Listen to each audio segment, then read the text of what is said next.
Hi everyone, this is part two of our podcast with Danie. I don't know how to introduce you, man, but I respect this person, and Danie is our first guest on Reality Check podcast with me, your host Dima. So yeah, here we go. Last time we've spoken on a wide range of topics. Today, I want to discuss at least some topics such as psychology, your background, like software development, consulting, national politics, of course, yeah, and philosophy. So it's been 2 weeks since last conversation, and South Africa. We are in Cape Town, South Africa. So South Africa has become a champion in another discipline. In UFC, we have got like our first Dricus du Plessis. Dricus du Plessis. Yeah. What do you think? What do you think about this? Do you think this year, like UFC will come to South Africa? What do you think about sports in South Africa in general? I mean, like rugby, I guess is the main sport for South Africa. Champions last year. Yeah. For me, I come from Russia. It's as I see it, the sports here is very important for the populace, for the population, for people. I mean, it's so like people gather around these events, and can ask you. Yeah, so I think because of our weather, I'm just guessing here, right? In Russia, you've got these long, cold winters. Yeah. So people aren't running around on the lawn outside trying to catch each other with an egg-shaped ball or anything like that. For the most part, I'm guessing. So I think our weather, and I think it's true in many countries. I think Australians are also fairly crazy about their sport. Yeah, I think because of the nice weather, we get to do it a lot, and people have their fun with it and braai or barbecue and drink lots of beer and brandy and coke and all the stuff. Yeah. And these are they become cultural institutions. I think a lot of it feels to me like it's Roman circus, gladiatorial events. Here you go. Here's some stuff to entertain you and keep you occupied, so you don't notice all the other things that we're busy with. And I think in a world that's actually quite depraved, we've actually lost a lot of, I think, from the Industrial Revolution. As a son, as a child, you would grow up and you would do what your parents do. You would help your dad in whichever capacity you could as you go forward, and then eventually you'd be able to actually be useful, be less of a menace. And we don't do that anymore. So you get separated, and because of that, I think we've lost a bunch of things. And something like rugby gives people something to talk about. Yeah. So they're standing around like, what do we do? Like I talk about difficult emotional things, talk about politics. People get angry. You don't want to talk about religion. You don't want. So let's just talk about rugby, and we can get angry about that. Yeah. You mentioned the entertainment side of things. Do you think it's distracting in a bad way? You mentioned people can forget about their issues, right? Is it distracting in a bad way? This reminds me of that story of the old Chinese farmer. Please. Yeah. Could you? So he's sitting there and having tea with his neighbor, and his favorite steed breaks out, starts running, runs right across the horizon. You know this one. I think. Yeah. And so the neighbor turns to him, what a horrible thing this is. And says, who will know what is good and what is bad? Next day, the horse comes back with a bunch of wild horses that befriended. Suddenly, he's got all of these horses. And the neighbor says, you were right. It was a good thing. The old man says, who will know what is good and what is bad? Next day, the farmer's son tries to break in one of these horses, falls off, breaks his leg.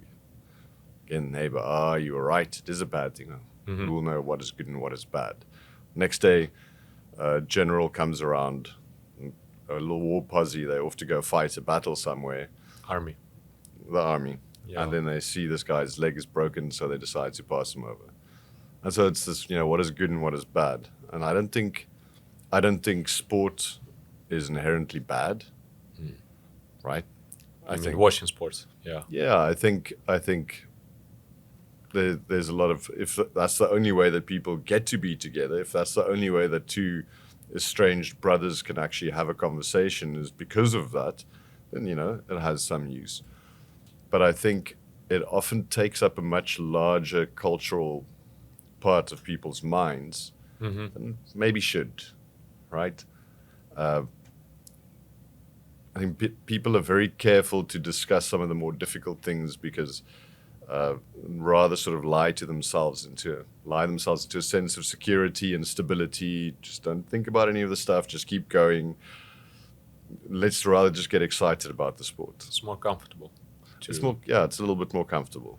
Do you think, as you mentioned, to talk about the emotional side of things, about having some issues, to reply to how's it, oh mate, not good.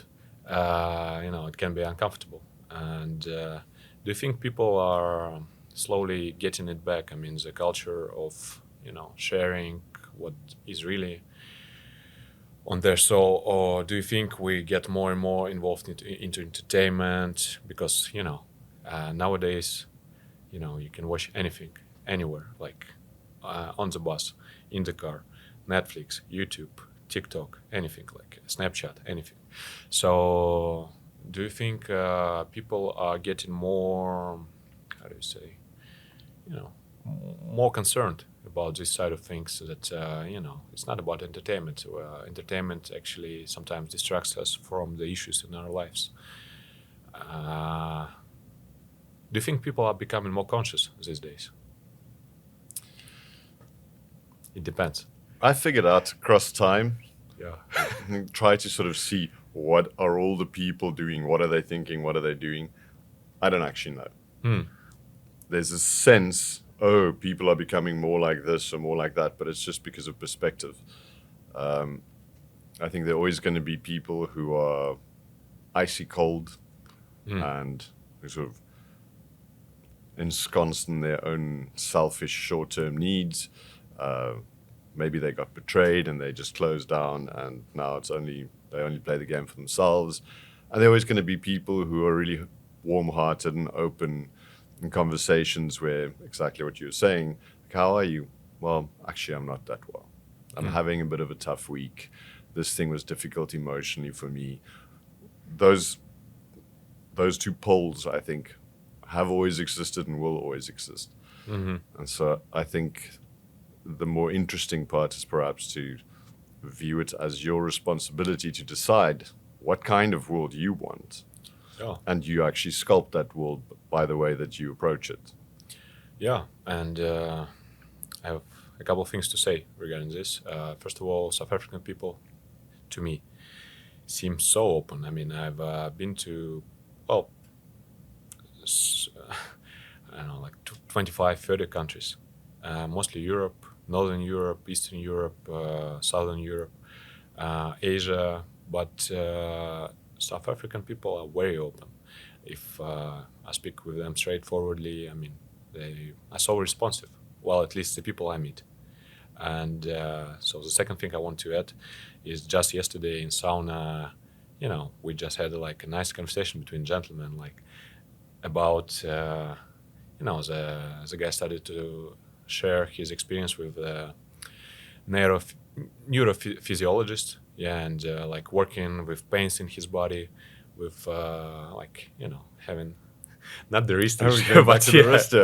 yeah. That was your wrist injury from sauna. No, not quite. But yes, so the man was sharing his experience with his coach, that working on the muscular side of things and neuron side of things. Yeah, and we asked him. I also shared that sometimes these pains in our body are connected with the emotional side of things. So, going back to our conversation, for me, I think everything in this world everything I experience, South Africa, as I mentioned, man in general, like entertainment is interconnected, and the issues we experience in our life, I mean, everything is interconnected, for me at least.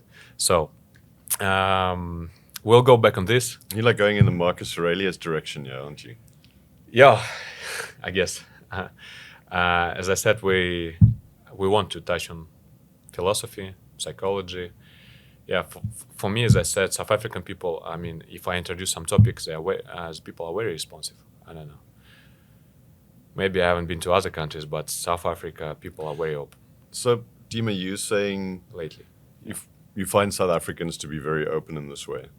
I'd be interested to know, how does that compare for you to Russians? And I suppose they're also, like, most of your South African experience has been around Cape Town, in the area, right?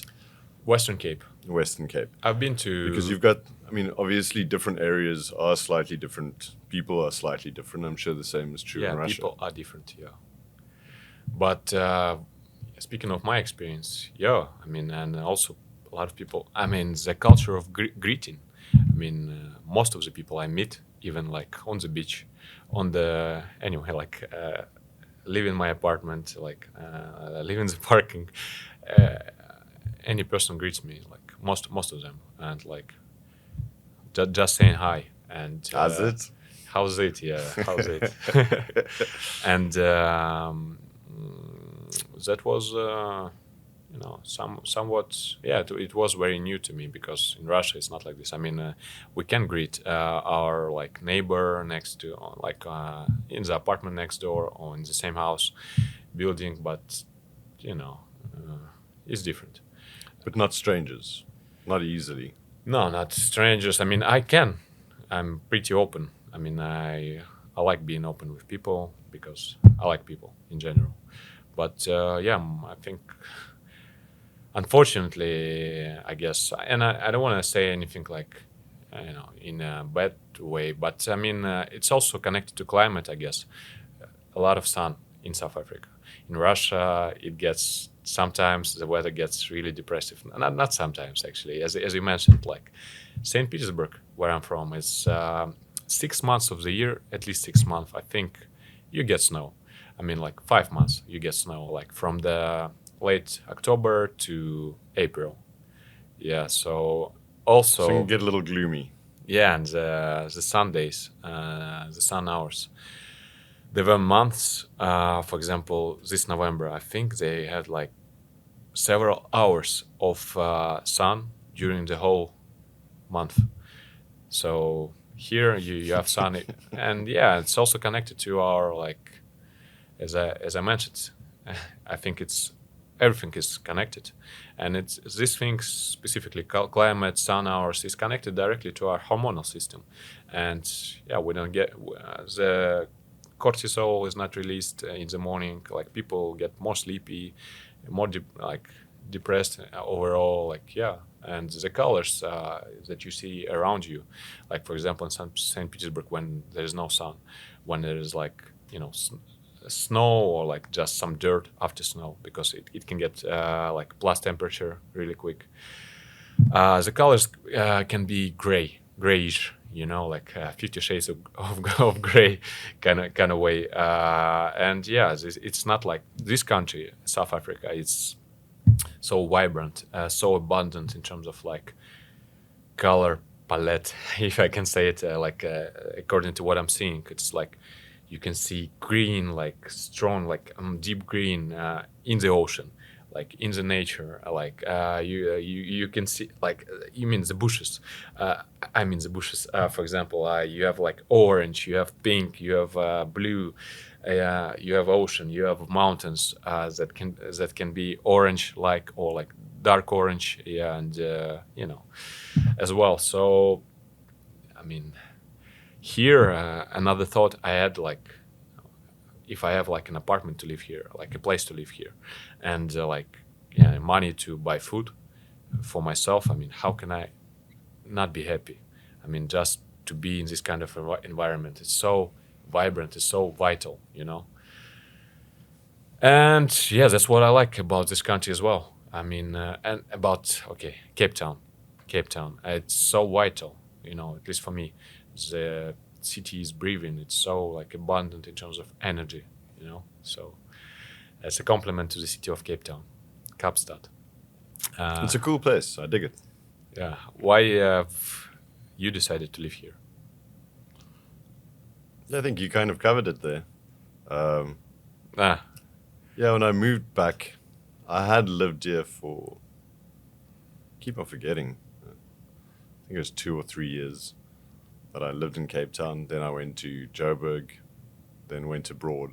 When I came back, I kind of knew, it's like, yeah, I want to be in Cape Town. I just want to be, that's it. Like, we'll figure it out. We'll figure out everything else. But I want to be in Cape Town. originally you're from north, right? Yeah. What Pretoria. city? Pretoria. Yeah. I A little haven't. north of Johannesburg. I haven't been to Pretoria. What's the difference between Cape Town and Pretoria? How long do you have? No, it's very different. Obviously, it's No ocean there. there's no ocean. It's high altitude. There are things that I miss. Like in the summertime, we have thunderstorms. Like nice big thunderstorm, and there's something. I enjoy the lightning and the thunder, I get it. hard rain, and it's there, and it's an hour, and then it's done. So the sky feels different. I think it feels like it must be the other way around because you're at higher altitude, but it feels like the sky is bigger, like the cloud sits higher than here. Yeah, probably. But Here. I think that's just a subjective observation. But I'm actually quite interested because you were talking about St. Petersburg and Yeah. sort of being grey and glum for a lot of the year, and then I Gloomy, thought, yeah. I've never been to Russia, but I've seen, from pictures and so on, one gets an idea about the sort of grey brutalism in terms of art, like these places that just look. I've been to Poland where I saw some places that looked rather depressing. And I think a lot of that comes out of the Soviet Union days. And so Also, yeah. you kind of skipped that, right? What do you mean, the Soviet Union days? Yeah. Yeah, I was born in USSR, in Leningrad, and one good Russian writer, Mikhail Veller, has a book about. It's called Legends of. I think it's called Legends of Saint Petersburg, and it ends with the passage that he's writing about the city that does not exist anymore, and he's talking about Leningrad that's not called Saint Petersburg, but yeah, the city is changing, and of course I skipped it because I'm too young. I haven't been to like USSR in 70s, in 80s, in 60s. But of course, I got some parts of it later. I've got some, we all face some legacy of USSR, of course, because 90s were a transitional period and a hard one, and with a lot of banditism and criminal as well in St. Petersburg. I've heard some very rough stories about the 90s, the sort of the Wild West, because you have a system that's disbanded, and you don't necessarily have a full functioning system overnight, right? So it takes time to get to a place where, okay, now we actually have rule of law, and in between that, it's the Wild West, criminal gangs and. Yeah. I mean, this is the stuff that's also like relatable, I think, for South Africa. Though I guess crime here is somewhat different. But yeah, in 90s, of course, and in 2000s, and still, I mean, there are some gangs, or like the legacy of these gangs.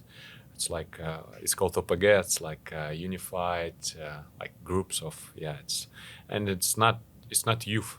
Usually, it's like guys in their late 20s, 30s, maybe later. Yeah, it's like criminal structures that control like usual, control the ports, for example, like some areas of businesses. Yeah, so cover some businesses. Yeah, we had a lot of those. little bit of extortion. It's a lovely place you got here. It'd be a shame if something were to happen to it. For me, 90s, I was growing up in 90s, and it was great for me. I mean, it was hard for my parents, apparently. Not apparently, definitely. And for my mom, that was working a lot. She was actually before 1990, before I was born, she was working in medicine. She was taking birth, like how do you call it, as a Like a midwife. no, like she was working in a hospital and accepting like birth from the ladies, like as a doctor, and she had to quit medicine in 90s because in 90s medicine, military, police, and teachers, of course, as these areas of I cannot call it an area of business of like social system were so poorly funded. She had to quit because there were no money, and literally they were not only like underpaid. Sometimes the payments were like they couldn't get paid like for months, yeah, and just because of the chaos in the system. So 90s were rough for the people that had to, and for many people, I mean, but for kids, for me, You were a kid. You didn't have to work, so you didn't really notice. You didn't know any different. well, yeah, for me, I guess it was. I was young. It was kind of how it was, like an adventure. Like the streets of Saint Petersburg. I was born on in a historical area. It's called Vasilievsky Island, and it's a great place. If you will go one day, you should definitely go there, and anyone who goes. It's very Saint Petersburgish. Yeah, it's very. It's about Saint Petersburg. It's like concrete, but beautiful buildings, beautiful architecture, like some small yards in between these buildings, and the architecture, you should see it. It's amazing. I mean, it was done in 1700s, 1800s. Most of the buildings. So it was done in Tsar emperor's times, like of the Peter the Great, that actually brought a lot of stuff, a lot of influences from Netherlands as well, from Europe to St. Petersburg. We have like some legacy from Netherlands of those times, from Dutch, like some parts of culture. Yeah, and so back to 90s for me, I had a lot of adventures. We didn't have phones apparently, and the phones we only got like in 2002, 2003. Like the kids, I was like 13, 14 years old, and 90s, the streets were dangerous, and we had a lot of drug addicts, I guess, heroin and stuff. But for me, it was like, I guess I was a kid. It was like adrenaline for us, like just to avoid this kind of problems, or just to, prank around them. It's just exciting. Yeah, exciting. Yeah, like adventures, and it was exciting. And I'm glad. I'm blessed. I had this kind of. Because the friends I had, I'm still friends with now. And we all have like different experiences right now. Some of my friends, some are in the military, like right now because the choices they made. Some are like living in Saint Petersburg still. Me, I happen to be in Cape Town. I mean, and I'm going to Saint Petersburg from time to time. Some people are living in, some of my friends in Cyprus or some other places. Yeah, so the Russian history is difficult, complex for me. Yeah, my childhood, I don't know. It was, as I said. Yeah, that's what I find interesting. And you mentioned earlier, everything is interconnected. I think when you have people, for you growing up, your parents had lived in the USSR. Your teachers were like a lot of the people around you were sort of carrying some of that with them. Still. And there are people who still do. And so sort of had an opportunity to see some of that, experience some of that, but at the same time know that you can move forward into a new world. Like, what is it? Mm-hmm. what does freedom look like? What are you hoping to achieve? What should the world look like? Well, you get to decide. It's actually a somewhat carte blanche then, right? Well, I'm always, I don't know. I've my experience is always I meet people with different point of views, and the same with USSR.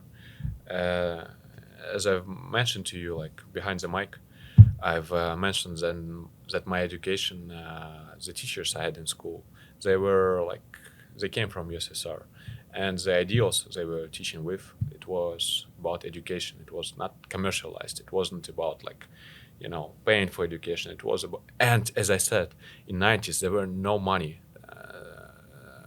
There was not much money in the area. So yeah, the people that were doing it, most of them, I guess, at least big part of them were doing it because they wanted to teach kids. They didn't go to some other areas of business, to work with. So, but to get to the point, for me, I guess most of the things have good side and bad side, and still Russia has some legacy of USSR and psychological legacy as well, and I have as well. In terms of like scarcity, like for example, like 90s were scarce in terms of like food. Some years like no food on the shelves, and yeah, and as I said, like money problems, money issues. Yeah, and the good side of it was you know one can argue like if you talk from from some people's perspective, the system was about people. The system was about kind of constructing some social society, and I also know like that in the West, USSR sometimes is deemed as an evil, like, or like people like that were ruling as USSR, like Stalin, like he's compared to Mao, to Hitler sometimes. Not even sometimes. I mean, yeah, some people place these three guys in, but it's more complex. But still, yeah, of course, there were some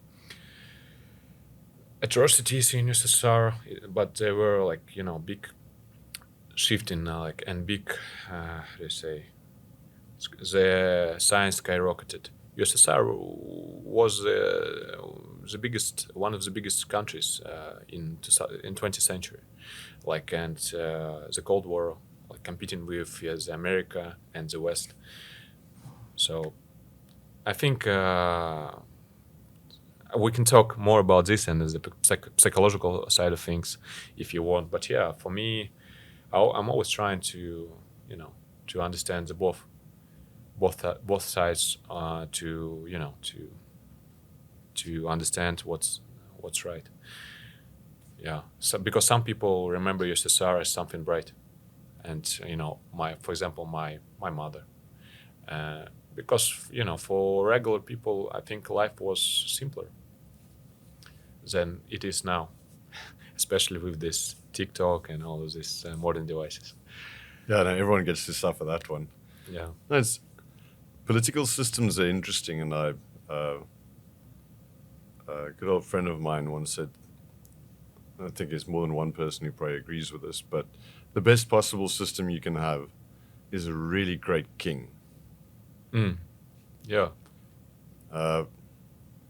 Every political system has its weaknesses, has its tendencies to fall apart in specific ways.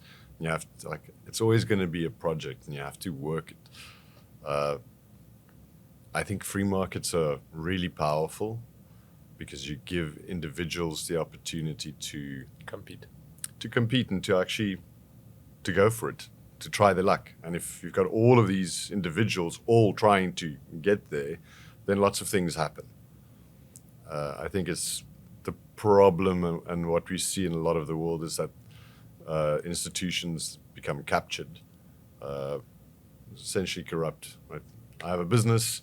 I don't want you to come do the same business, so I go to the government and get them to like regulatory capture, right? Yeah. Make sure you need Monopoly. to pay $30 million to do this and this test, and I can afford to do it because I'm the incumbent. You as the new guy can't do it, and now I've cut you out of the market. And these things, they get messy. And then it's not really competitive anymore, and then it's not really a free market.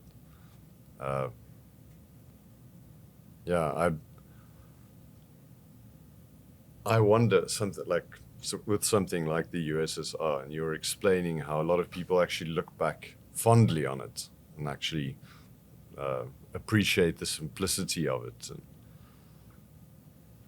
But it's not only about USSR. I guess one can, I imagine, as from what I know about, for example, United States, back in second part of the 20th century, family didn't need to have two persons working. Like I think in most families there were like one person working and one person taking care of the house and the family. I mean, usually it's a lady. And now we have, as I see it, much more pressure economically with free markets. I mean, it's expanding. I mean, just 2 days ago, a day ago, like they announced the first implant of the chip Neuralink inside the brain.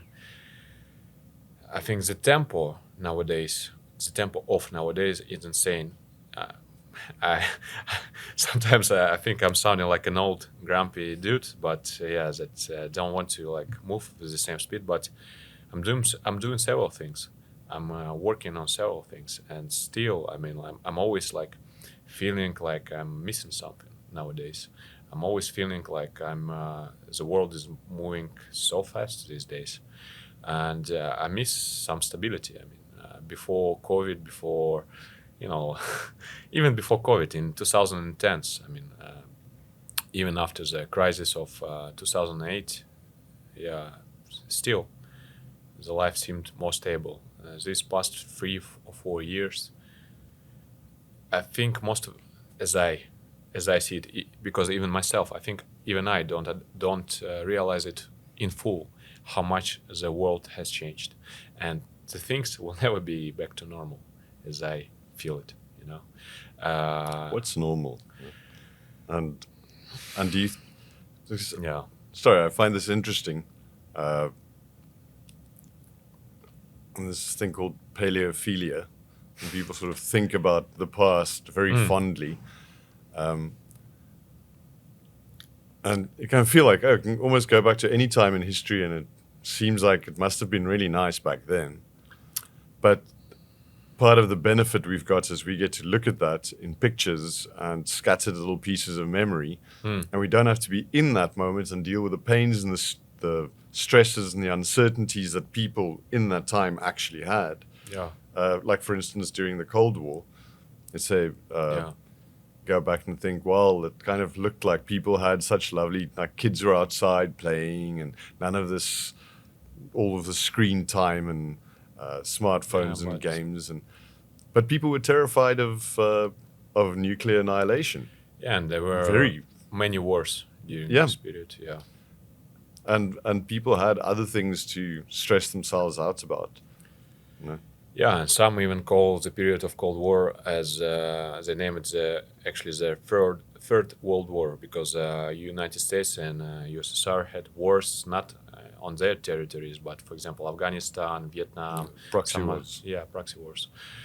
And but back at what I was saying and what you were commenting on, I don't want to sound like an old grumpy dude, but I can give you an example. For example, for instance, we in St. Petersburg we have a very quick delivery of groceries right to the door, right, like 10 minutes, 15 minutes, for real. Those little robots with the 6 wheels. So I haven't seen a robot yet, but I mean there are robots as well, and the tech companies in Russia are actually very, not robust, but it's top companies like Yandex. They are like, yeah, they are on the, how to say, they are riding the wave. Or they are actually like they're launching the waves. They are top tech companies, but we have groceries delivered right next to our door. But I don't feel like I have more free time. I'm not going to supermarket myself, or I'm not cooking food. For me, it felt like I'm talking about my experience. That yeah, groceries to my door I have now, but the spare time, the free time I should get, I work more, during this free time. So I guess I'm talking from personal experience. I guess yeah, for some people it's very different. Some people work more than me. Some people work less. Some people don't work at all. But for me, life is getting more complex. But I see this like I work in marketing. I work in advertising. So this topic triggers me. I expected to have more free time after having Yandex or some other company delivering groceries or prepared meal right to my door, but I don't. I'm running even more now, Yeah. So Like some people say, because of phones, you actually never get to leave the office, right? yeah, You're always available. another addition, yeah. And I think it's important. Obviously, not everything is going to be directly in one's control, but I do think you have an opportunity to kind of put a little bit of guts into it and make some rules. Because if you don't, then It's gonna swallow. no, you can't have it all. You can't be involved in all of the technology and know what everything is doing and read everything. And at some point, you also need to stop a little bit and be human To balance and have yourself. whatever that is, to go sit on a mountain. And How do you balance yourself? I try quite hard to balance myself, and a lot of it's actually quite simple. If you wake up in the morning and spend a little bit of time just looking out, trees, whatever, just look Without this device. without your phone. Yeah. Not just get on there immediately and start. It's like, What a okay, beautiful morning. put it down, over there, go, just spend a bit of time. You can do a bit of yoga or meditation or go for a run or whatever, but try to do some things that allow you to spend time with yourself, whether it's journaling or praying or whatever the case may be. Because I don't think it's that unique to our age. It feels like it is because we're in the age that we're in. But I think it's always been an issue that people get up and they get going and they don't take the time to actually remember, hey, this is your life. You're only going to get to do this day once. There are no dress rehearsals in life. This is it. And take that moment to appreciate that you're here. And if you don't do that, then you just get sucked into your story, and the story in your head running on from yesterday. Oh, I still need to get this to that guy, and I have to speak to this person, and I have to worry about this and that and whatever. I think life can rush by you very quickly. I think, Yeah. and one day turn around and realize that you kind of wasted all of that, worrying about these stupid things, running around thinking that it's going to buy, because there's nothing you can get from life that's going to solve that deep thirst. And nothing Right. you can take to another world Yeah. with yourself. I mean, Only the satisfaction. it's like the guy who thinks that if once I have enough money, I'll be happy. It's like, okay, how much? Like, give me a number. How much is enough? Because you can always have more. There's always going to be someone else with a bigger yacht. And the same with a lot of other things, people, to be famous or to be well known for, whatever it is that you do, or hardworking, or it's just dogs chasing their tails. So many things are attached to this topic, and I can add to this. For example, I remember a great piece of conversation on Joe Rogan podcast he was talking with Guy Ritchie, and have you seen it? Yes, I believe I did. They talk about knives as well. Making knives. Knives, food, and I think the costumes. I mean, how do you call it? Like a proper, like official costume. Like This was long ago. he was very well dressed, and Joe Rogan was not, and he was amused that Guy Ritchie came into like in a jacket, like in a proper with the in a shirt, so looking like a gentleman. And the argument was that if you so regarding what you're saying, if you don't appreciate, if a person does not appreciate what he has like in front of himself right now, because I guess right now is the only moment we have. Actually, past does not exist. I mean, it's gone. But so if the person does not appreciate, in the end, he's not the boss or what he has. He's not owning it. He's like, as you said, like I can be like overwhelmed with the story in my head. I can be completely swallowed by it. Like I should do this, and I was. That's why this thing is so relatable to me. Another thing you said regarding this topic is realizing how much time do you have left. For me, I tend to realize it more and more. Lately, like in the past 6 or 7 months, I was thinking about this a lot.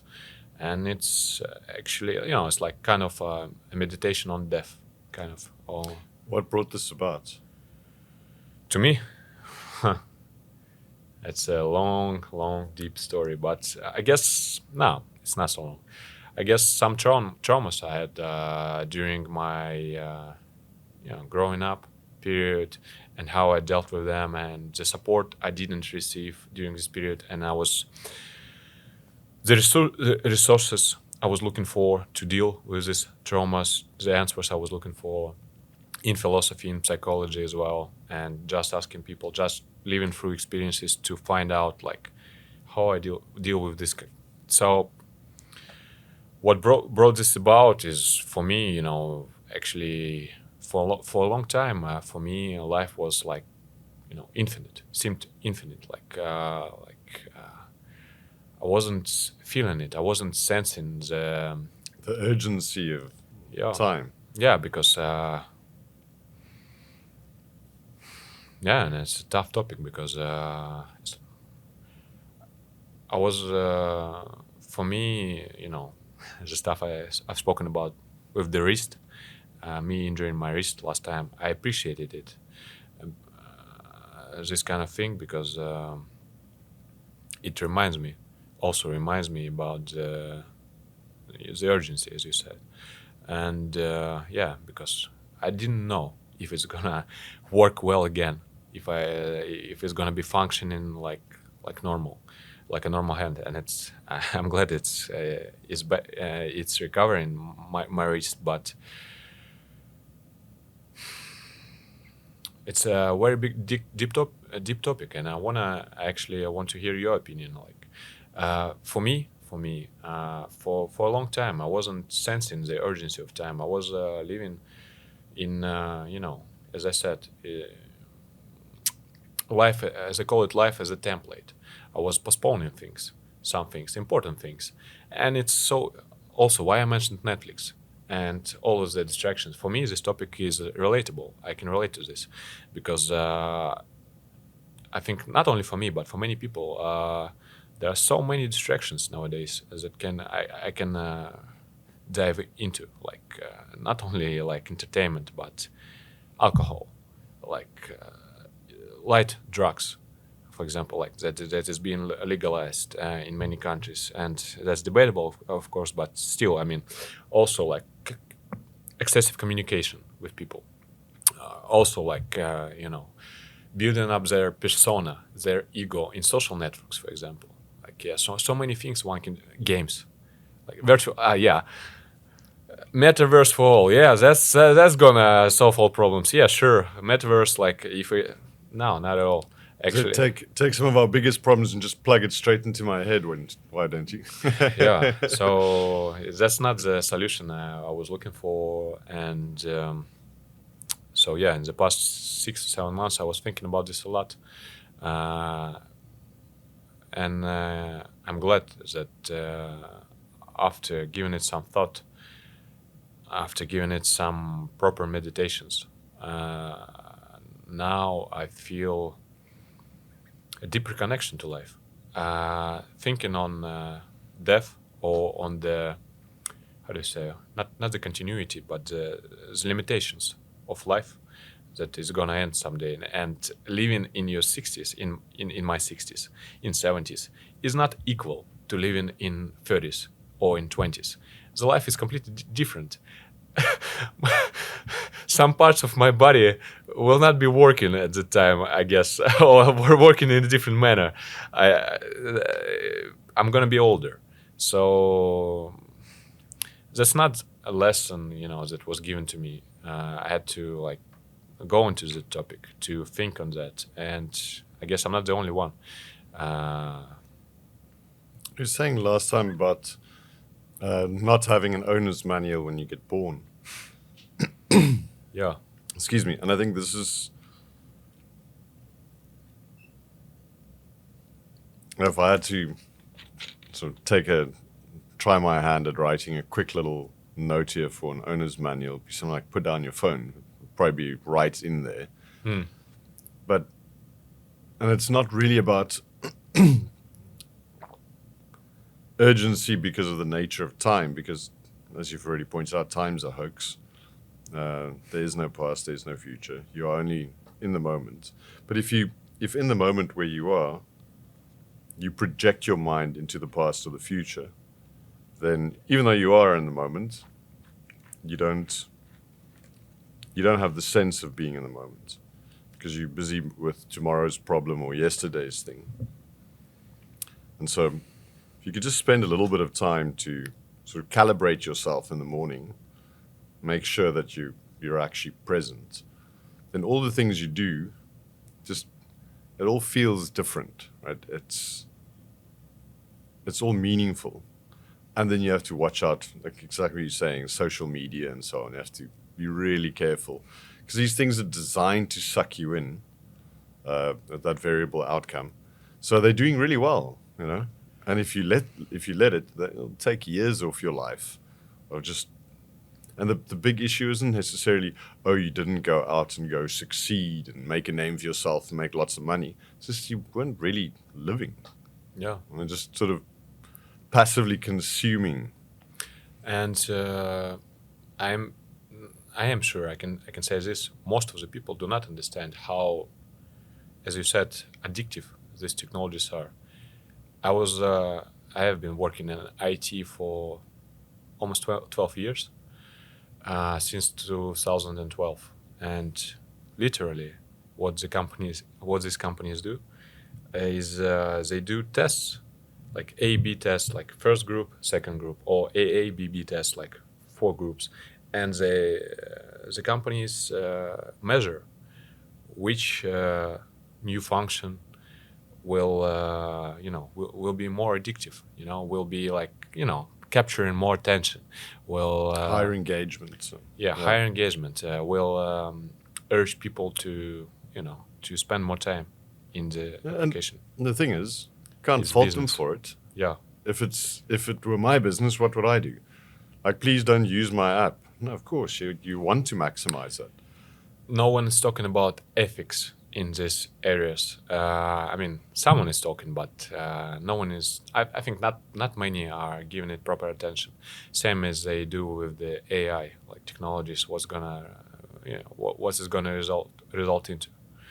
But I guess for me, or for any person that is concerned, this is a business opportunity, just to to talk about this stuff, to actually talk with people. Yeah, to, I don't know, for example, with moms of children, with mothers, about like how to how to make their kids spend less time in phone. Why is this important in terms of like hormonal system, in terms of like just their psychology? Why is this important? I saw this heartbreaking video. It was a compilation of a bunch of very, very small kids. Have like one girl sleeping, just asleep, Scrolling. like scrolling. Like there's no phone. She's asleep. That's what. Yeah. Oh, Uh, I mean, it's probably not all as bad as it seemed. It just felt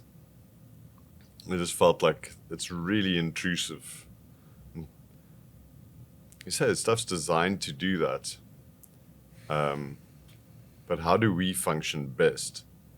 And we actually, if you think in terms of what you were saying, some meditation or journaling or what, this idea of pulling yourself towards yourself and actually really, okay, where do we find this the mysticism, right?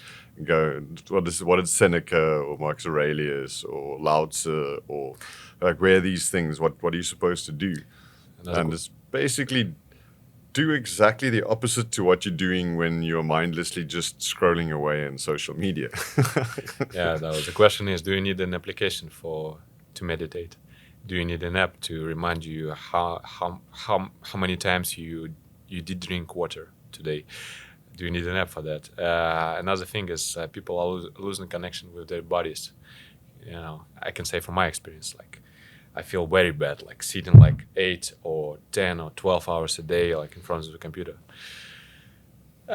So yeah, like actually a minute ago, I wanted to ask you, what's your connection with the IT area? I know that you're working in this.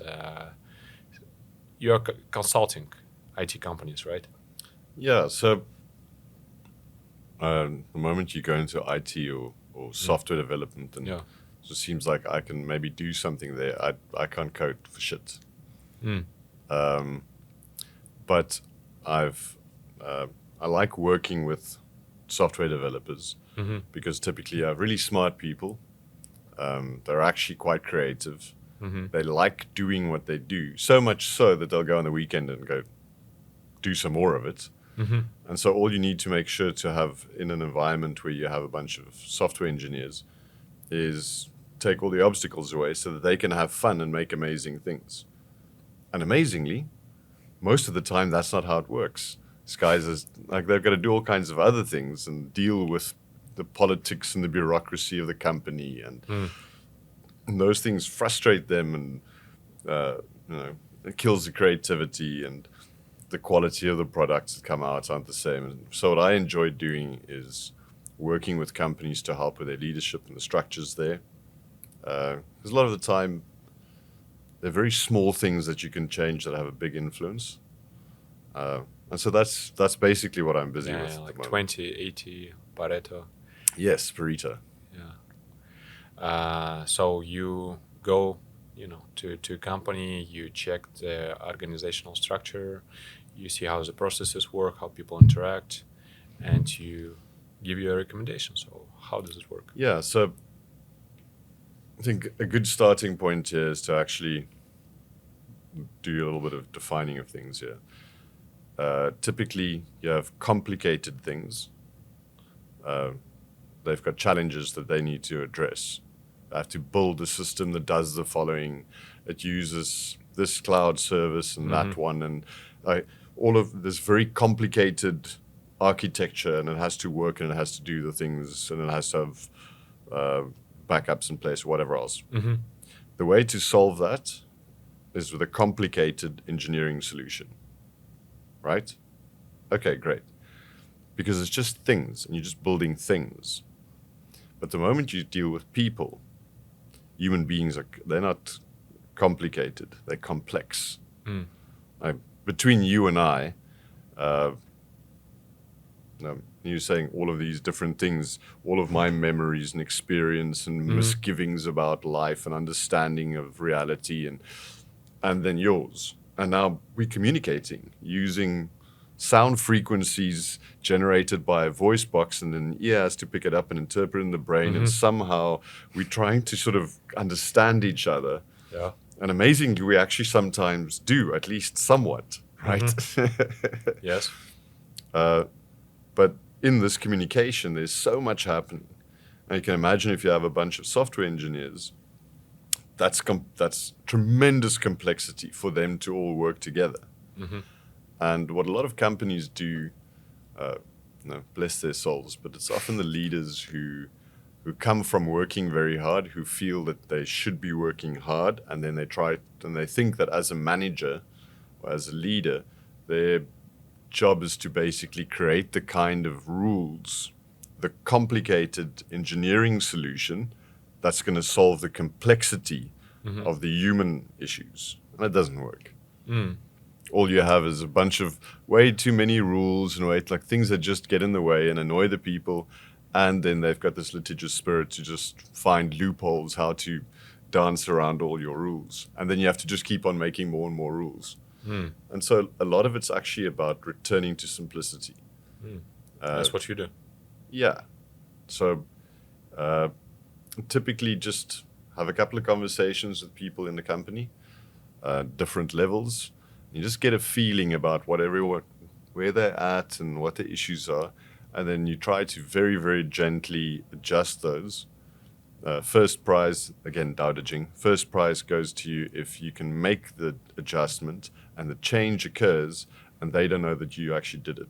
They believe that they did it. So you lead them to actually realize what they need to do. Because then it sticks. If it comes from the outside, it tends not to stick that well. So it's fun. But the better you get at it, the less recognition you'll get. Can I ask you, how do you do this? How do you simplify things? Magic. I mean, is it the thing you can speak on, or is it like a secret? No, I mean, can you give me an example? Like, how do you... Typically, you have a bag of tricks. So the things that you've tried before that you see work. And then there's this other magic trick, and that's called thinking. So actually sit and you think about what the issues are. And then as kind of first principles approach. Why are we here? What are we trying to get to? Yeah. And then can see what the assumptions are that led us to have unnecessary noise in that system. So the example could be like a creative team or software development team having a meeting. In one case, just to have a meeting, a formal meeting, just to report on tasks. And in another case, to understand the goal of this meeting. For example, to find growth points, like, how to grow. To select those. First one is like formal, like, I did this, like reporting on some things, and check competitors, for example, or anything. And the second thing is like creative thinking, involving people in tasks, right? Yeah. You started with meetings there. The number of stupid meetings that I've been to in my life. And the one of the big challenges, because there are human beings involved in the meeting, and human beings are organic, it means that a meeting is also organic. What do organic creatures do? You asking me? All organic creatures want to grow bigger, yes, and multiply. Expand. Yeah. And so that's what meetings do. And so every meeting just can't wait to be longer and bigger and more important, and then spawn some extra meetings. So let's have some meetings about the meetings, and not actually get anything done. Yeah, because also some people come to meetings to to express themselves, to express their egos, like to show around how Yeah, or even just feel, I need to make sure I say enough in this meeting so that everyone else can see that I'm also doing things here. Oh. Right? Everyone like this. Let me explain to you that I'm actually earning my salary. Like I'm doing the work, instead of having the functional meeting about what do we need to do moving forward. It becomes So. And the terrible thing, like, if you've got 5-6 hours of meetings in a day, you're not working. No, you're not doing any work, buddy. Yeah. But you are devastated. By the end of it, you want to cry. You are so tired and agitated. Drink. Yeah, I mean, you are destroyed, and you haven't really done anything. That's a common situation. What a terrible way to go. And so, meeting hygiene is a very simple thing. You just have a couple of rules to say this is how meetings work, and they have to be very few and very simple. And then you have to reinvigorate whatever kind of agreements you have, because there's always going to be entropy, right? Yeah. Whatever great thing you manage to get in place across time, that's just it's gonna tend towards something stupid, most likely. Like the Huh. meetings that just want to keep on becoming longer and Is doing more. there like a name for this law? A name for? For this, the law you just named, like in the mentioned, every great thing you invented with time is gonna go dumb and stupid and plain.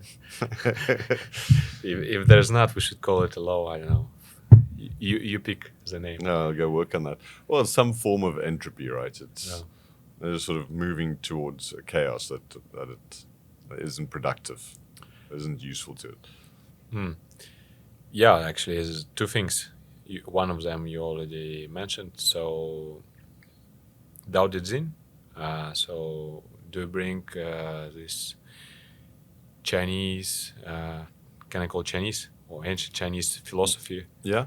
Yeah. So Do you bring it into your I work? think last time when we spoke, you said that part of your study of psychology and philosophy and so on is because you're looking for answers. But something that happens is in your day-to-day work, you often find the application of those, right? So sort of the practicality of the philosophy. I think there are lots of very interesting people in history. You want to try and steal from all of them because they've done all of this hard thinking work. They're not meant to just be on a shelf somewhere. You want to actually have some of the stuff alive in your head. So specifically with the Tao Te Ching, and I'm going to butcher the quote, but at some point says something to the extent of the master does less and less until he does nothing, and nothing is left undone. And That's beautiful. That's a little piece of leadership advice. Less is more. Yeah, I think a really, really great leader understands how to. It's subsidiarity, right? So it keeps on handing out the decision-making ability or power to the people, like wherever they can make them. So in your little team, you guys can make most of the decisions. And then in your division, some of those decisions can't be made in a team. It needs to be made at that level. But only if it can't be made at the team level. And only if it really can't be made at division level, then it can be in the next level. So you want to I think like a really great, like if you exco in an amazing company, you should probably be playing like golf twice, like 2 afternoons in a week or something. I'm kind of a little bit tongue in cheek, but it is this idea that you want to not, because the tendency is to want to be involved. So the leader wants to be involved. Typically, it's someone who's worked really, really hard for their whole life. That's why they're in this position. So by 10:30, when they've finished a bunch of things already, and they're actually done, they can actually go home, go have a snack, go watch a movie.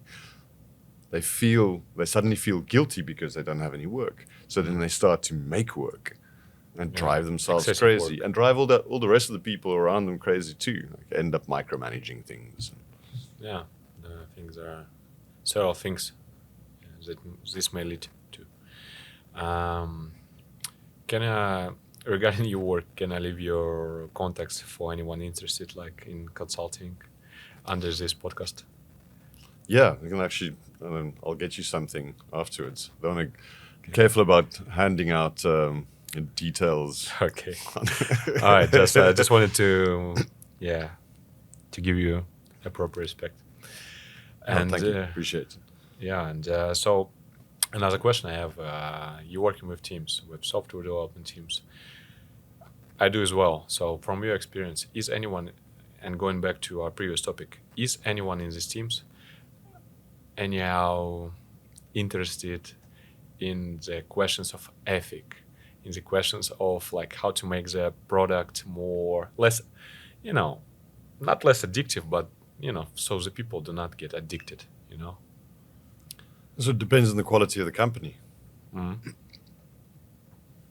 So say,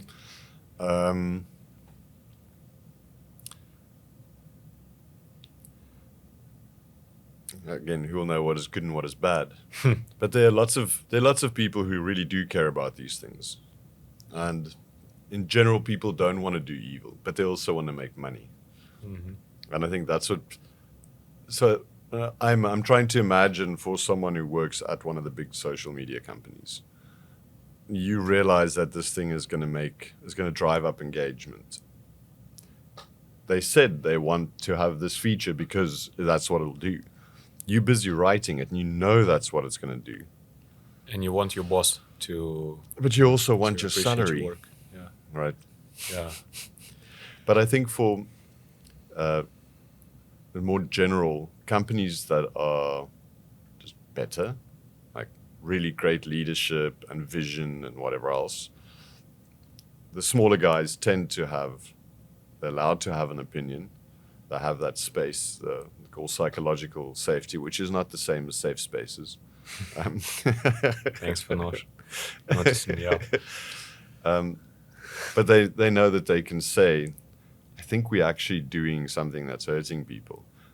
And, in some instances you'll have owners of a company who would say, well, that's not the point. That's not what we want to do. So let's rethink this. How can we turn it around? But it's difficult. Yeah, I think money is useful. Yeah, I think it's kind of a trap situation. I mean, people have to work to provide for themselves. And, to provide for themselves, sometimes, yes, they do these kind of things. They understand that this is like, in general, it's not good for a person like to spend. I think kids, according to research, spend like 8 hours a day in social networks, or in their phones, like 8 hours a day. I mean, it's insane. And so the question is, I think it's a trap situation. Sometimes also with the inflation going up, as people have to work more or to make better money. So at least for some, it's a trap situation. Do you think, some countries, they regulate this kind of stuff? China, for example, they regulate, TikTok usage, as I know. Do you think this kind of stuff, the business of IT companies, the addictive side of things, do you think it has to be regulated somehow? Do you think that there needs to be some commission, or it will not work? It will get corrupt? What do you think on this? I mean, it's tricky. It starts with a person. I'm always wary of any kind of regulation and interference, and why, Danie? but at the same, that's because who are the people wielding the power to do it, right? And what do they end up doing with it? But I am concerned, especially about kids, in the way that, because it might turn out that it's actually fine, right? I don't know. However, we don't know. Is anyone measuring? Yeah, is anyone measuring? What are they looking for? What happens if someone from age 3 spends average of 5 hours in social media? What kind of mental and social health are we looking at by the time they get to 22? I don't know. What's it? We don't just know. because we don't really know exactly what the impact. We might be seeing some of those things. We can speculate, but it feels like something to be careful about. And I think it's any kind of screen time. And it's also easy to say, like, no, little kids shouldn't have any screen time whatsoever, until you have a little kid, and it's like, oh, thank God, just look at this cartoon for a little bit. Let me just take a moment to breathe, right? It's a very useful babysitter, and life stuff. People don't live in those big old family setups where the grandma and the cousins and everyone else can take care of the baby for a while. People tend to be by themselves, and it just makes those screens so alluring. Yeah. We can go in any direction from here. Yeah. So you're going on about IT and being in IT yourself for 12 years or so. Marketing. But you're also but you're also from Russia, and I know that. Okay. And there's some of these Eastern European countries not all of them, but several of them have people who are very skilled in IT, and with that also a whole bunch of hackers and scammers. And, so, do you run any scams at this point? I don't, though. Yeah, at one point in my life, I was asked by when I was applying for visa, I was asked by a guy in the embassy, so how long have you been doing trolling? And I'm like, have I heard what I've just heard? And I'm like, what, trolling? He's like, yeah. And I'm like, what do you mean? He says, you know what I mean? And I'm like, no, I don't. And I was angry at that point. And actually, as it was like 2019, I was applying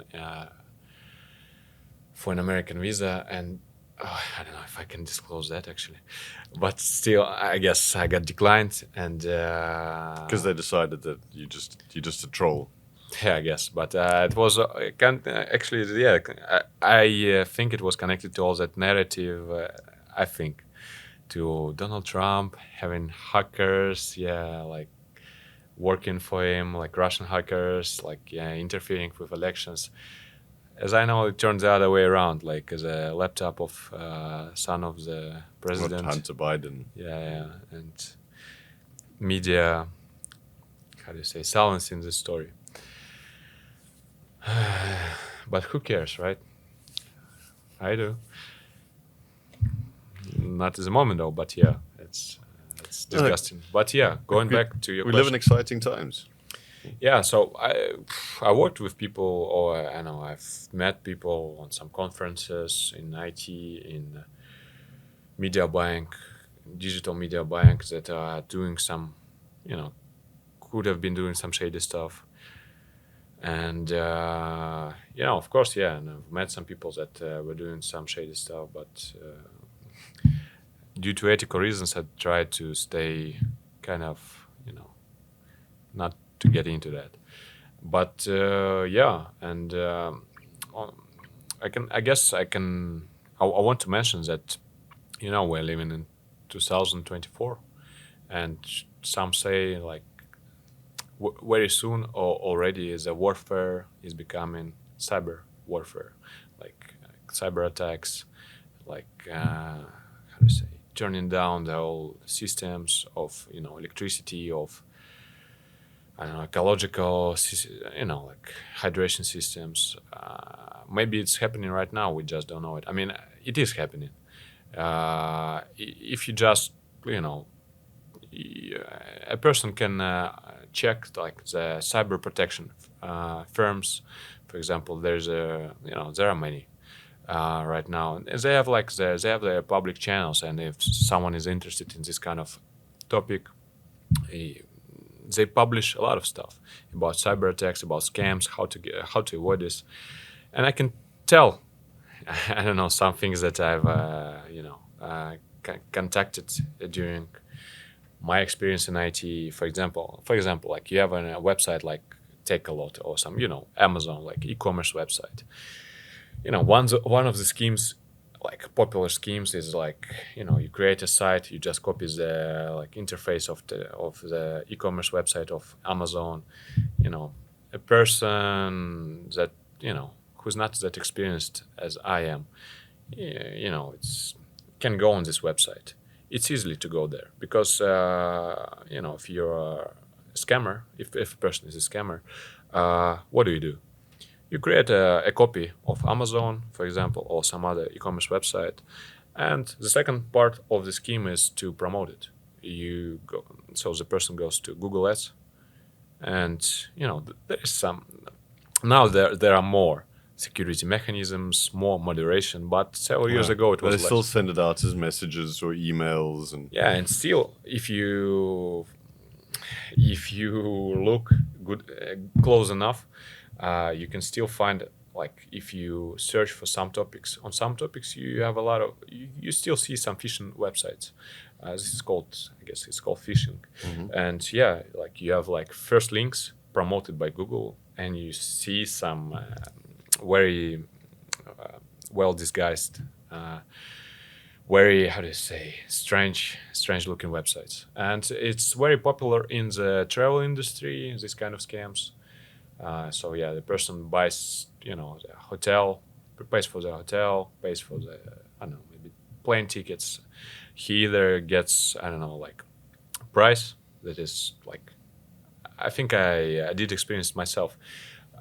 He's paying like for nothing. He's like sending his money to the scammers. So travel industry, of course, e-commerce industry. I mean, like clothes, this kind of stuff. Yeah, even some close, relatives of my friends have faced this kind of stuff. Yeah, sometimes you can reverse it. You can, for example, call your bank and tell them that it was a scam operation. Please cancel it. Sometimes, I mean, in Russia, some banks used to do it, but sometimes, yeah, the money is gone. And I mean, for the person that is like worked for this kind of maybe like saved for the trip for something, yeah, that's another type of warfare, yeah, going on. Yeah. I recently listened to a thing talking about, what should you call them? Basically, sunstorm, like a coronal flare. Sorry, I'm out of words here. But and basically, a lot of our systems are not built to withstand a proper solar flare. There we go. And if you have that, if it takes out a bunch of systems, there's what was it, Carrington event? Something happened in the 1800s, took out basically everything that was electric, but almost nothing was electric back then, so it wasn't such a big deal. Now everything is electric. Yeah. If you take out Even the everything, cars. Yeah. if you take everything out, it's like, well, car's not going to work. My bank's not going to work. Like, So this phone's not going to work. How vulnerable are we? And I mean, when you talk about cyber warfare, it's like, well, all of these things are connected, right? There's how much is happening online, how much of your life, and how much of the way that the water in your city works, and yeah, sewage, whatever, everything else. also connected to our freedoms, right? Sorry, you want to explain that? Yeah, I was I sort want of to. nodding along, and then I thought, okay, wait, No, no, no, actually, it is. It actually is connected to the thing you mentioned earlier, but let me explain. Uh, yeah, everything becomes electric, and I was thinking about CBDCs, for example, and you were saying, you were mentioning the thing, you know, giving the power to someone else, giving the authority to someone else, the responsibility to someone else. When you were speaking about software development issues and how to resolve it, I mean, it was like you just mentioned it, but that's the association I had at the moment. So I don't know if I wanna go that way, but as you said, we are vulnerable. I mean, these kind of changes in the society, shifting to being more electrical, less mechanical, or delegating a lot of things to the machine, robots, even our thinking sometimes. It brings a lot of dangers, psychological dangers, also like dangers to freedom. What I meant is, for example, I wanted to touch on this CBDCs, central bank digital currencies. I mean, yeah, it's good. Like no cash. I mean, like just paying with your phone. I mean, you don't need to carry your wallet, but I guess it's like comfortable and easy. Yeah, if you don't take these scammers into account, if you don't take into account like that all of the data about your payments is tracked. I mean, it's saved somewhere. It Yeah. is, and as going back to SSR topic, for example, I mean, for example, George Orwell. There are famous writers in the West, and I did read and did watch the movies filmed based on their stories for Animal Farm, for example. Yeah, and so I'm afraid, like giving away we need to take into account the dangers that come with it, and getting tracked, and by digital system is one of the dangers, and I think it's totalitarian danger. I mean, like we're giving more power to the person who controls the payments. Either it's the Yeah. bank. So you're touching on this last time as well. Yeah. When that's I'm how we very- end up looking at the whole China side again. But I understand this. I'm very triggered by this. Yeah, it's quite terrifying to think that you get controlled, because then you just decide, this is for your own good. You see, you've been drinking too much, so Yeah. you're not allowed to buy more booze, or we've decided, your doctor has recommended that you shouldn't eat insert whatever, and it just won't allow you Yeah. to pay for it, to buy it somewhere. So who's to decide what am I doing with my body? What do I have apart from my body in this world? Someone said the other day, again, I think it's sort of tongue in cheek, but did you know that it's legal to commit suicide? Somewhere. Oh. Yeah, I mean, it should be legal. Because, I mean, But do you know why it's illegal? you tell. You're vandalizing government property. What is a government property, one may ask? Yeah, isn't government like a group of people that we appointed to govern? Meant to be, yes. Meant to be. Yeah. All right. That's a tricky subject, though.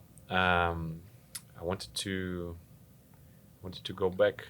Yeah, there was a request to talk about the psychology or philosophy side of things, like in terms of like South African or Russian. Like how do people? I don't know. We should go back to this, but there was a request to go back to this. I think, People are not. can I help Please. sort of try to frame a question in a way so that you've got. Yeah. So I'm as someone who doesn't, I can't read Cyrillic and I can't speak Russian. So even if I could read the Cyrillic, I wouldn't know what I'm reading.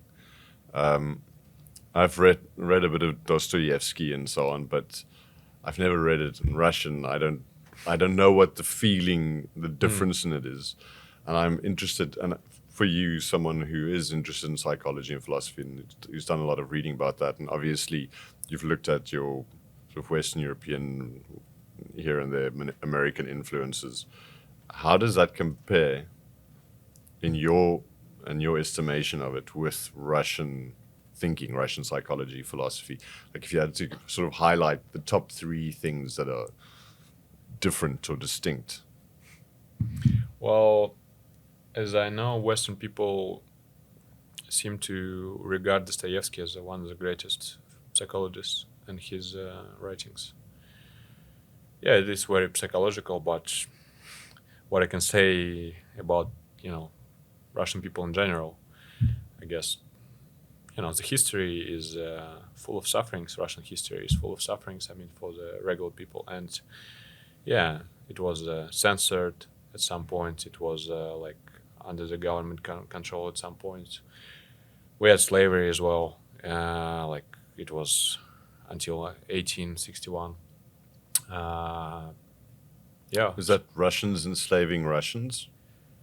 Yeah, Or like imported we have slaves, or- several. It's not only Russians. We have like different nationalities. Russia is it is multicultural. Multicultural, though it's you have Kazakh people, you have Ukrainian people, you have people from Belarus region. I mean, CIS countries. You have people from far east, close to Japan, like Burya. and Yakut and Yeah, and also if we speak about psychology and literature, all of these nationalities have different, histories, and some of the writers come from different regions. For example, Gogol, he's from Ukrainian region, and he's considered one of the greatest writers in Russian. Nikolai Gogol. Yeah, Dostoevsky, Tolstoy. If you compare this to Western books and Western psychologist, philosophy, and there are several things I have to touch on. Yeah, Dostoevsky is very psychological. Though I heard the saying recently that Dostoevsky is like, like regular Russian person, they, I don't know, going to lunch, this kind of thinking. Yes, I mean, he's also writing about, in one of his most famous books, he's writing about Saint Petersburg, and he actually hated it, as I know, hated living there. Oh, I thought he hated the book. Okay. No, he hated living there. And actually, I mean, if it's called in English, in Russian it's called "преступление и наказание." It's like crime and punishment in English, yeah. And I haven't read it in English. I did in Russian, but yeah, the way he portrays the city, the way he pictures the city, is like yellowish, dirty, and yeah, actually, the district where it was happening, it is kind of that. So he's very psychological, but there are many Russian authors, as I said, behind the mic. Thank you for coming, and I'll bring you two books by Russian authors. One by Pelevin. I'll try to find it in English. It should be. He's modern author, but he's great. You'll love it. And yeah, some of the classics as well. So going back to Dostoevsky, he is very psychological. Comparing to Western authors, I don't know who to compare it to. I don't know. I did read Hemingway. I did read Steinbeck. It's different, and I guess it's different because the culture was different. The history, I mean, the times they were living in, and the style of writing. Also, English as a language is very, different. Forgive me to saying different like a fifth time in a row, but yeah. Well, I mean, it's a bit of a bastard child, right? It's taken things from all kinds of other languages and stuck them together. It's the language of exceptions. Yeah, but English is, if you go back into 1800s English, like Oscar Wilde, it's hard to me to read this because you have a lot of archaic words and stuff. Yeah. Okay.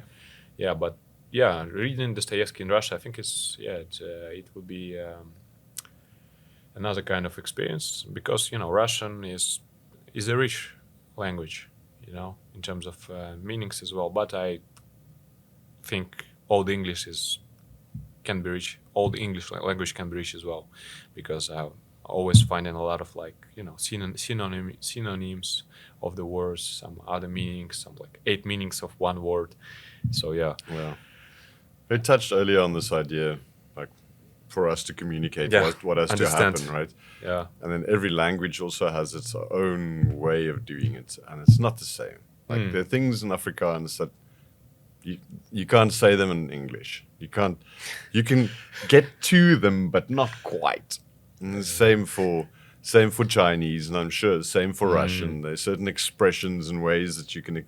It just has a flavor, and there's no way you can translate it. Yeah, my father actually, yesterday he sent me an excerpt from a Japanese newspaper about like a magic word that helped a Soviet ski runner, like that was participating in the Olympics to win the Olympic medal. So there was some trouble with his skis. And like it was in Japan, I think, or somewhere in Asia, in Japan. And the Japanese guy, correspondent, the journalist asks him like, "Oh, what you gonna do? Like, it's broken." He's saying like he replied in one word to this Japanese journalist, like, and the word was. Give me a second. The word was. Come on, show me without sound, please. Dahusim. Dahusim, yeah, that's how they did write it in newspaper. I'm speaking about language. I understand it was Dahusnim. I think. Sorry for my, pardon me for my Russian because it's so it's like screw it, to put it mildly. Yeah, so it's a lot of expressions in Russian, but. Going back to psychological side of things and literature, I was thinking because, as I said, there was a request to touch on this topic. In Russia, if we talk about psychology, Dostoevsky was psychological. But if we talk about psychology in books in Russia, the psychology was, how do you say, disconnected from, it was, maybe you heard the name Pavlov. Yeah, and he was like a psychophysiologist, but he was more from a physiological side of things, like the muscles, the, how do you say it? Nerves, reactions, nervous system, and the psychology in Russia was always like very academical. So we didn't have it was disconnected. It wasn't like in Austria, in Österreich. It wasn't like Freud, Adler. There were no books like this in 20th century when the psychology bloomed in Europe. And I guess not only in Europe, in United States as well, they had a lot of guys like, I'm forgetting their names, like I forget the names, but I did read some guys, some big authors.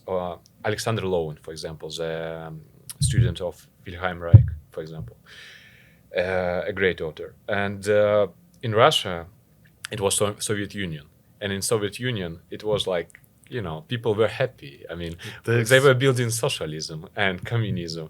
I mean, who needs psychology? I mean, everybody's happy. Yeah, Shangri-La. So Western people need psychology because they're not happy in the West. In Soviet Union, everybody was happy. I mean, one can see it in this manner. So the psychology came. I mean, the psychology as it is, like nowadays, like people having like a psychologist, like psychoanalyst, like nowadays, like speaking to them. In Russia, it came late, 2010, I think, something like this. Because even in 2006, I was finishing school, but me mentioning like some things like depression, it's the legacy of Soviet Union as well. The psychology, even as the psychologist as a doctor was not appropriate for some people, for even for some parents, like psychologist, like, wow. I guess it's not only in Russia, but so in Russia, what I was trying to say, psychology was disconnected from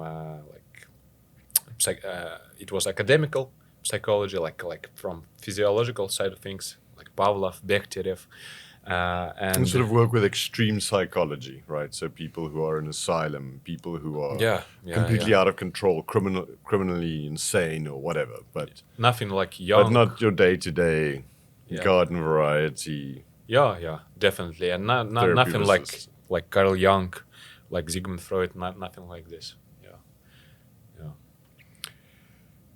Where do we go from here? I think we've been going at it for a while.